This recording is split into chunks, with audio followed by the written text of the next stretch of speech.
So, ay, grabe naman itong pag hindi ka kinilig dito, ewan ko na lang sa inyo, mga kapiksi. So, ito yung mga gustong sabihin sa'yo ng person mo. I love you. I want to feel that way again. So, mahal ka ng person mo and mahal ka pa rin ng person mo, mga kapiksi. This will resonate more dun sa mga nasa relationship pa, no? Kung kayo ay hiwalay na or ghosted na, pwedeng mahal ka pa rin niya, pero hindi ka niya napapaglaban, ganyan, di ba? But gusto niya ulit maramdaman yung ganong klaseng feeling.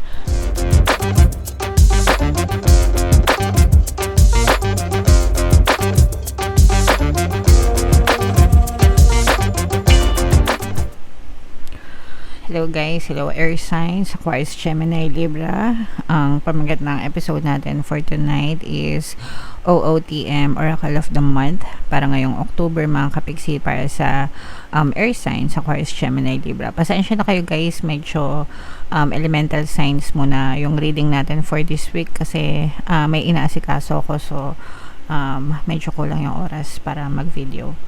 So, mayroon tayong tatlong set ng decks guys. Ito yung para sa spiritual messages nyo, life messages, and love life mga kapiksi. So, unahin natin yung spiritual message guys.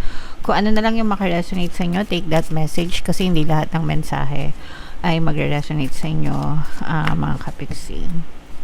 So, yung first message, wow. So, ito guys, napapanahon, especially kung masyado na kayong stress mga kapiksi, pause, relax, magpahinga mga kapiksi. Pakinggan nyo guys yung kanta ni Lalaboy, R&R. Mahal na mahal ko si Lalaboy mga kapiksi. So, nasa Spotify siya, YouTube, meron din, Apple Music, lahat ng streaming platform guys. Pero, yung R&R, para yun sa, i-remind kayo na magpahinga. I think I need a break from life and love. Yan. So, nakakagaan, nakaka-refresh ng energy mga kapiksi. Pakinggan nyo yun. And that's the message for you guys. Magpahinga, mag-relax, mag-reset. Okay? So, basahin natin. If you're feeling unsure about a decision, there's probably a good reason. Take your time and think through. There's no need to rush. So, kung meron kayong mga kailangan pagdesisyonan, mga kapiksi, tapos parang hindi kayo masyadong desidido, medyo naguguluhan kayo, confused baga, ganyan, and importante magdasal, no? Unang-una, kailangan magdasal, and humingi ng gabay sa inyong mga gabay, and listen to your intuition. Your guides, your spirit guides will always guide you through your intuition guys, and hindi kayo papabayaan ng inyong mga spirit guides, okay? There's no need to rush. Huwag magmadali mga kapiksi. Allow your heart's wisdom to guide you. Yan yung sinasabi ko na intuition mga kapiksi, kasi yung intuition, again, no, ginagabayan niya ng mga gabay natin para hindi tayo mapahamak, okay? If you feel pressure to act immediately, it's probably a sign that this isn't the right opportunity. Especially sa mga scammers, guys. So, yung mga scammers, magaling manloko yan, guys. So, kung hindi kayo komportable, don't do it, no? Kasi, maaring maloko kayo. Don't worry because more opportunities will come along and the right ones will fit like a gorgeous glove. Okay, so, yeah. Ibig sabihin pala nitong post na to, mga kapiksi, is huwag kayong magmadali sa pagdidesisyon. Kailangan maghinay-hinay kayo, kailangan pag-isipan nyo ng mabuti, di ba? Timbangin mabuti, yung mga pros and cons, pag-aralan, magsaliksik, mag-research bago kayo mag-decide para hindi kayo mapahamak. So, yun yung ibig sabihin ng post na message na to, mga kapiksi. Okay? Hindi porkit trending, hindi porkit sikat, hindi porkit ginagawa ng iba, gagawin nyo na rin, lalo na kung hindi naman talaga kayo marunong. Yung example, cryptocurrency, di ba? Ang daming sinasabi na scam, naluloko, no? Kasi hindi sila marunong. But if you know how to trade wisely and if you know how it works, it will definitely work for you. Okay? So, ganun na yung ibig sabihin, guys. So, comment down below if naka-resonate kayo dyan. Ito naman yung sa live messages natin, guys. Shuffle ko to. Habang sinashuffle ko to, panoorin nyo muna yung video natin regarding sa ating paano mag-manifest ng abundance video course. Pixie, sawa ka na ba sa mga struggles at hirap sa buhay mo? Masipag ka ba at masikap sa buhay ngunit hindi ka pa rin umaasenso? Ilang beses ka na bang nag-attempt magnegosyo at mag-invest pero palagi ka pa rin nalulugi? Sa pagkakataon na ito ay maaaring may subconscious beliefs ka na nagiging balakid sa iyong pag-unlad at pagyaman. Introducing, paano mag-manifest ng abundance video course. Dito ay matututunan mong ma-overcome ang mga balakid mo para tuluyan ka ng umunlad, umasenso, sumagana, maging matagumpay, successful at maswerte sa iyong kabuhayan, pera, trabaho, negosyo sa lapi at kaperahan ng bonggang-bongga. Dali, mag-send na ng email sa pinoypixie@gmail.com at simulan na ang iyong pagyaman ngayon. Alright, so sa lahat ng gusto mag-avail ng course guys, naka-flash sa screen nyo. Una, meron tayong paano mag-manifest ng abundance video course. Meron din tayong paano mawala ang third party at magkaroon ng harmonious na relationship. And meron din tayong paano pabalikin si ex, vice breakup. Sa mga interesado guys, mag-send lang kayo ng email sa pinoypixie@gmail.com. So, ito naman yung life messages natin guys. Meron tayong insecurity at saka trauma. So, unahin natin yung insecurities, mga kapixie. Your worth is intrinsic and unchanging. Ibig sabihin nitong insecurities, may mga duda, may uncertainties, may anxieties. Actually guys, yung insecurity, feeling mo hindi ka secure, kaya ka nga insecure, no? Nandyan yung pagsiselos, pagdududa, especially guys sa relationship. Hindi lang sa relationship na romantic, no? Pero pwedeng insecure ka sa trabaho, insecure ka sa mga friends mo, ganyan-ganyan. So, this is a very negative trait, no? And ang sagot dito guys, self-love, no? Para mawala yung mga insecurities mo, kailangan mahal mo yung sarili mo and kailangan maganda yung tingin mo sa sarili mo, self-concept. And you can work it out by fully loving yourself. Yung flaws mo, tsaka yung mga strengths mo, lahat mga kapiks, you have to accept you for who you are. Hindi lang yung mga magaganda sa'yo, but even your flaws, no? Kasi kapag tanggap mo yung sarili mo, and mahal mo yung sarili mo, you will feel confident about yourself, mga kapiksi, and therefore, magva-vanish yung mga insecurities mo, okay? Because you love yourself for who you are.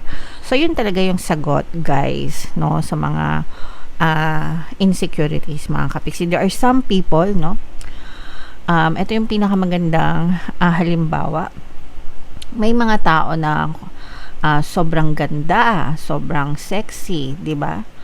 Pero marami rin silang insecurities because they might look beautiful outside, pero yung perception nila sa sarili nila hindi maganda yung tingin nila sa sarili nila, hindi maganda yung pakiramdam nila sa sarili nila. Kaya 'di ba, merong iba na kahit anong ganda, nagsiselos pa rin, inaaway pa rin yung jowa, 'di ba? Nagdududa pa rin. That's because they don't feel secure about themselves, mga kapiksi. So, kulang sila sa self-concept.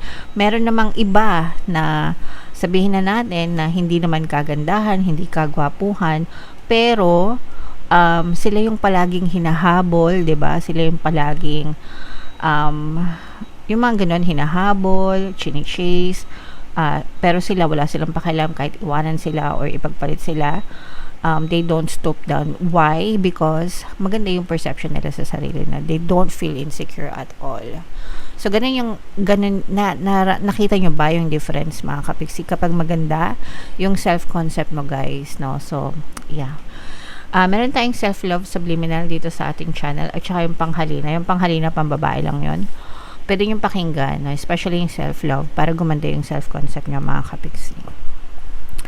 And ito naman ay sa mga trauma, guys, no? Your scars are proof of resilience and survival. So, meron tayong mga, syempre, ng mga bata tayo, diba? Or as we grow, meron tayong mga pain, may mga wound, may mga shock na hindi siya basta-basta nawawala, mga kapiksi.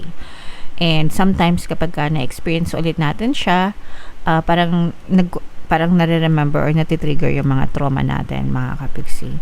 But the important thing to note here, guys, is tapos na yun. So, 'di ba, lahat ng nangyari sa inyo nung kabataan kayo, it's all in the past. So, hindi na kayo pwedeng masaktan unless hayaan nyo na masaktan ulit kayo. So, put everything behind put your past behind your back, mga kapiksi. Kalimutan nyo na, mag-move on na kayo and just focus on yourself. Focus on your healing, guys. No? Mayroon tayong Ho'oponopono. And again, yung self-love ulit, no, na subliminal, pwede nyo siyang i-combo, mga kapiksi, para gumaan yung inyong pakiramdam, guys. Okay? Alright. So, yan yung life messages sa inyo. Ito naman yung para sa love life naman natin, guys. Tingnan natin yung mga mensahe sa inyo ng person nyo. And sa mga naghahanap ng mga pampaswerte na lucky charms or lucky bracelet, may mga items na makikita kayo sa description box. Aventurine at saka Citrine, mga kapiksi. So, check out nyo na. So, grabe naman itong pag hindi ka kinilig dito, ewan ko na lang sa inyo, mga kapiksi. So, ito yung mga gustong sabihin sa'yo ng person mo. I love you. I want to feel that way again. So, mahal ka ng person mo and mahal ka pa rin ng person mo, mga kapiksi. This will resonate more dun sa mga nasa relationship pa, no? Kung kayo ay hiwalay na or ghosted na, pwedeng mahal ka pa rin niya, pero hindi ka niya napapaglaban, ganyan, di ba? But gusto niya ulit maramdaman yung ganong klaseng feeling ng pagmamahal nung time na kayo pa. Okay? And kung kayo naman ay kayo pa rin ng person mo, mahal ka ng person mo and mahal na mahal ka pa rin niya, and gusto niya na parang i-revive yung ganong klase ng feeling na parang kinikilig-kilig pa rin kayo, di ba? Yung mga times na nagliligawan kayo or whatever, guys. But mahal ka ng person mo. Alright? Okay. So, ikaw na, haba ng hair mo. So, comment down below, air signs, Aquarius, Gemini, Libra, if naka-resonate kayo sa mga mensahe.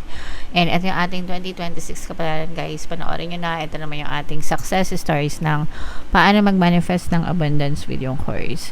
Click here to subscribe, guys. Thank you for liking, sharing, and subscribing. See you next time. I love you all. Have a nice day. Bye-bye.